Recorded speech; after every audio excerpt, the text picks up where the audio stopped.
The real promise of AI, it's not in making life more convenient and all of this stuff that us plebs are told. The real promise is that it will forever alter how humanity perceives and processes reality. And so there's a lot of implications for that. On social media and on the internet in general. And in talking about, the flow of information in AI, they essentially say that the content is going to be produced mostly by AI, and then AI will censor the content as well. So even if you're in this sort of paradigm where you have a digital ID and you're on the internet and you think you're dealing only with real people and real bots, you're still going to be essentially living in an AI soup. And so the AI, censor bot will probably be censoring real people and not the AI slop. But the goal is ultimately to have it be about perception management and ultimately the kind of world they envision. Whitney Webb's experience with digital repersoning has sparked urgent questions about the trajectory of artificial intelligence, digital identification systems, and the future of humanity in an increasingly digital world.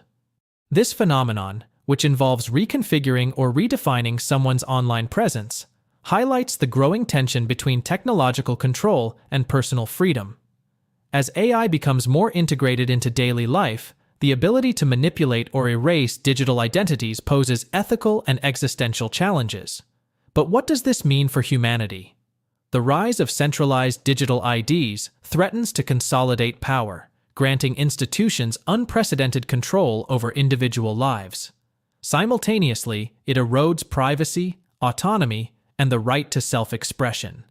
By understanding and resisting the mechanisms of digital repersoning, we might pave the way for a future where technology works for humanity rather than against it. Whitney Webb's experience challenges us to rethink the relationship between technology and freedom in the age of AI. But the big question now is, are we prepared to accept an internet dominated by surveillance and manipulation? Or can we reclaim it as a tool for human connection and empowerment? Let's watch clips from Whitney Webb's explosive interview to gain more insight. Yeah, I think ultimately the goal is to herd people into manufacturing consent for some sort of digital ID system, with the goal of having that system being connected to all of your internet access through your internet service provider or ISP, and also to your social media account, with the goal of really having you have a formal government ID linked profile of everything you read and consume online, as a way to get around repersoning and the bot issue and all of these things. So who's behind this larger agenda? Well, it's not just one person. It's not just two people. It's a lot bigger than that. All of these global policy agendas that are somehow being implemented in lockstep globally obviously have a transnational group behind them. I think that's quite clear. And there's no shortage of cheerleaders for that agenda in the United States, whether it's team left or team right. And the same is true elsewhere. It's just really the sales pitches to get people to adopt them are different. So, on the right, it's being framed as a way to stop illegal immigration. On the left, it's being framed as a way to stop hate speech and stop cyberbullying online and protect children and all sorts of things like that, really just looking for whatever metric sticks with whatever demographic they want to placate ultimately.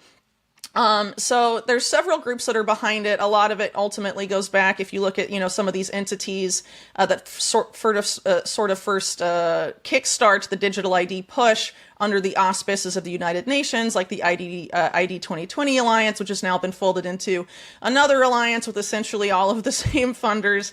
But ultimately, ID 2020 was started by, groups like Microsoft, the Rockefeller Foundation, Accenture, some of these big multinational corporations, or in the case of the Rockefeller Foundation, the philanthropic arms of oligarchic clans that have tried to create a global system of financial control in private hands for the better part of the last 100 years.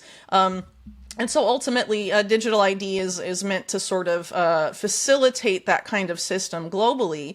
But I don't think it's likely that they're going to sell it as one universal digital ID for everybody. They want it to be vendor agnostic, but have it all have sort of similar standards and have the data all be exportable in the same format. So, maybe you'll have, in the US, for example, 5 or 6 or even 10 different vendors of digital ID. In Japan, Japan will have 5 to 10 and what have you, but ultimately all of that data, whether the US, Japan, or anywhere else in the world, can all be exported in the same format to the same centralized database, which is ultimately the goal, right? And then technically you do have a centralized system of digital ID, but it looks to be decentralized at the superficial layer. And that is also the goal too with the digital currency push, and because it's not just central bank digital currencies, there's also the issue of private bank digital currencies, which are also just as surveillable and seizable and programmable as CBDCs would be. They're just in the hands of private banks. And do you think JP Morgan would behave any better than the Federal Reserve when JP Morgan is one of the biggest, controllers of the Federal Reserve? I mean, honestly, it's kind of a false dichotomy at the end of the day. You can get that kind of, liberty killing money from either the private or the public sector. And what will likely happen is a public-private partnership, the preferred model of all of these groups, UN included. Whitney Webb further explores the rise of digital IDs and programmable currencies, warning of their potential to centralize control and threaten personal freedoms. She highlights efforts by transnational organizations like ID 2020, backed by corporate giants such as Microsoft and the Rockefeller Foundation, to integrate online and offline identities. While marketed as tools for safety and efficiency, these systems aim to consolidate global data into centralized databases, mirroring trends in digital currencies like CBDCs. Webb critiques the illusion of decentralization and warns of looming public-private partnerships that could erode privacy and liberty, urging public vigilance to safeguard fundamental rights. Whitney Webb critiques social media as tools for narrative control and censorship, urging users to abandon these platforms. She advocates for decentralized alternatives like RSS feeds and physical publications to bypass manipulation and reclaim content agency. Webb warns of increasing control measures, emphasizing the need for independent media to adapt and maintain integrity in a digitized, weaponized landscape. Let's watch more clips from the interview. All the large conventional social media, the ones that are widely used, and I guess really because of that user base, are the most effective, even with the censorship of distributing information. Ultimately, they are weaponized perception management and narrative control battlefields that are only going to get, the ante is only going to be upped more and more and more and more, making it more aggressive and really making the risk-benefit analysis of regular people that actually want truth, or, actual journalists that don't feel like selling out or praying at the altar of Elon Musk. It's going to be very hard to access or distribute information effectively on that platform, and that we should stop looking at it as the public square, the town square, or whatever. It is a war zone. It should be treated as such. We should be off them as much as possible.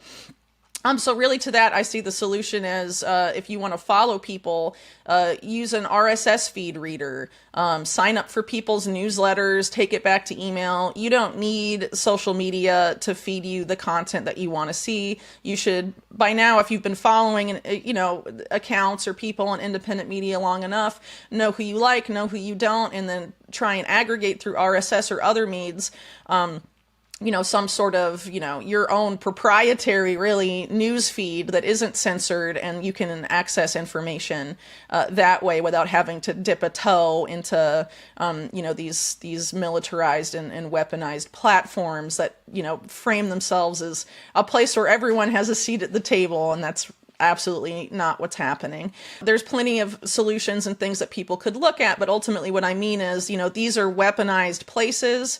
The goals are very clearly laid out of what they aim to do. And basically, I think it's pretty clear by now, is to gain your trust and make you think that these big tech billionaires care about the working class and care about you. And the psyops on that front are only going to get worse and more intense and more aggressive. And I would argue that, in the past 2 to 3 months, they've already gotten very aggressive, and I think it's only really going to get significantly worse, over the next couple of years. And obviously, it's going to be worse once you have to link a government-issued ID to access them. I presume that will be first before they force you to have it to be on the internet, period. But that is the ultimate goal. And I think independent media should prepare for that eventuality as well. Something Unlimited Hangout is looking at doing maybe towards the second half of next year is getting into print and trying to just go back to the physical a little bit, mix some digital with physical, because ultimately the ultimate uncensorable thing is a book, right? Or a magazine. And I think, people in independent media should consider that as well. We have to adapt, and we can't just be dependent on the media, on the algorithm and on social media, because most people that have already sold out, frankly.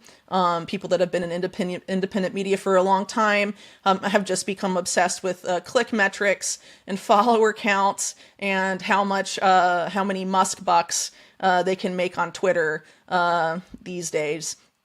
So, again, that's very unfortunate. And in that case, you don't really have to, the government doesn't have to directly buy them out. They can just use financial incentives to get people to alter their reporting or their stances that way.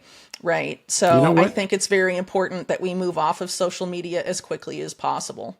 Whitney Webb's critique of social media as tools for control aligns with concerns raised about implementing technology solutions to limit children's access to platforms.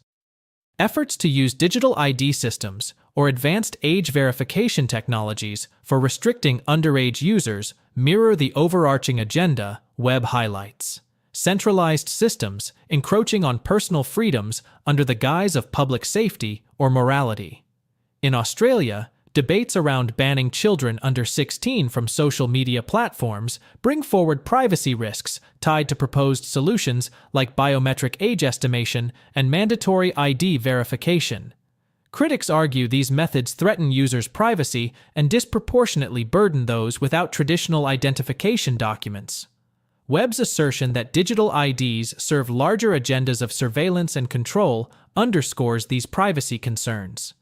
Moreover, she highlights how social media platforms are evolving into spaces of narrative manipulation, raising the question of whether restrictions genuinely aim to protect or further centralize power.